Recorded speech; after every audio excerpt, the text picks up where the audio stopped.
Hey everyone, welcome back to our channel. If you're new here, please subscribe. I'd really love that. If you're returning, how you doing? I hope you're doing good. Are you pulling your hair out yet? All right, listen. Grab your coffee, seltzer. Did you eat dinner? Whatever it is, whatever time of day it is, wherever you're at, listen. I want you to start stocking up on butter or ingredients to make your own butter, right?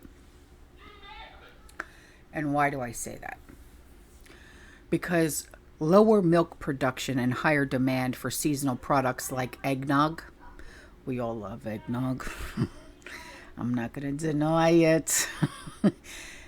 So they're pressuring the supply of butter, okay, and contributing to a surge in prices, all right? So the amount of butter in cold storage declined 10% from July to August, with levels down 22% from a year ago, all right? And this is all according to the USDA. So the average price for grade AA butter stood at $3.15 a pound for the week ending September 30th. Now, an 80% increase from the week of September 24th in 2021. So listen, there's tighter butter. Say that 10 times fast. Tighter butter supplies come amid declining seasonal milk production in many areas of the country, while the milk output per cow, because you know they're farting, is higher than it was is higher than it was last year. There was about 11,000 fewer milk cows on U.S. farms in August compared to the year before.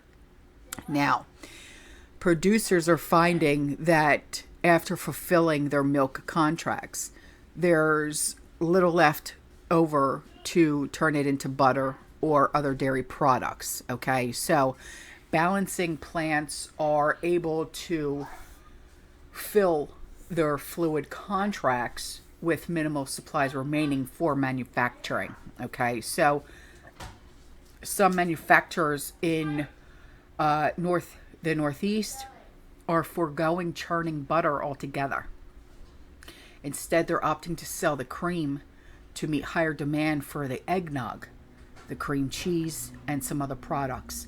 Although supply constraints have raised prices, that hasn't dampened demand. Producers in the central U.S., for example, they are still seeing higher volumes of orders ahead of the fall season.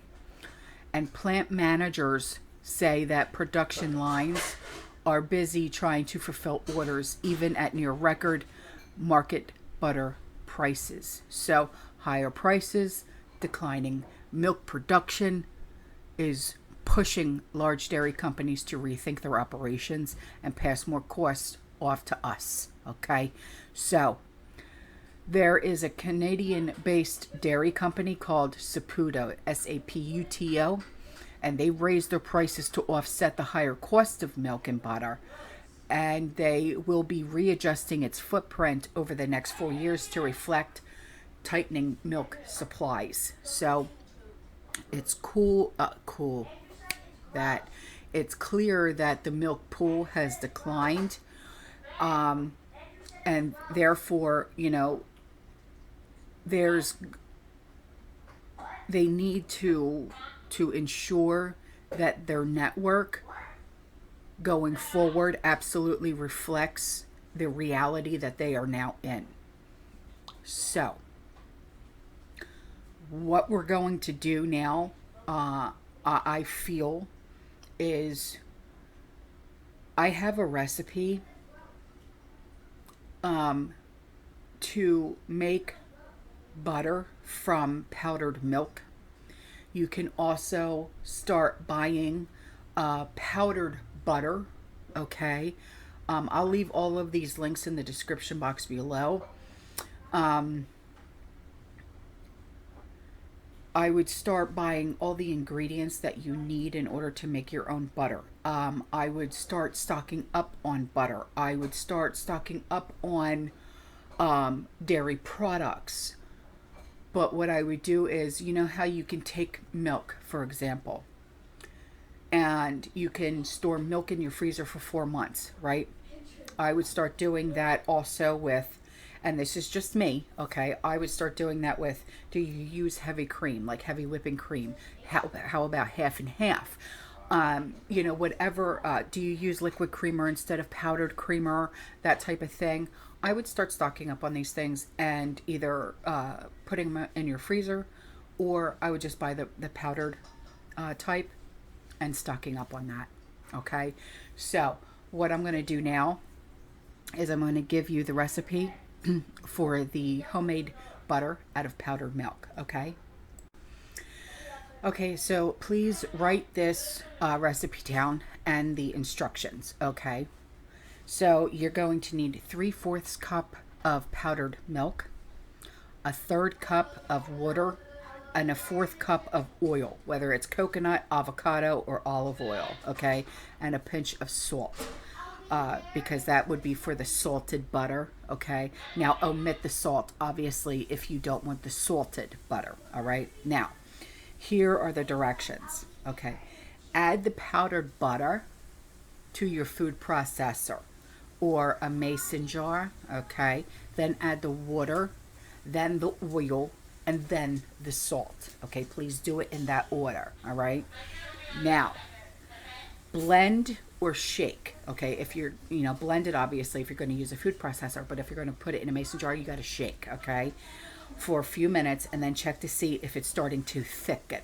Okay, then keep blending until it starts getting really thick. Okay, now remember you're aiming for that butter consistency. All right, now check on it over a couple of minutes, see if it's getting there. Okay, now after a few minutes, all right, it should be getting like thick, okay, like butter, like margarine, right?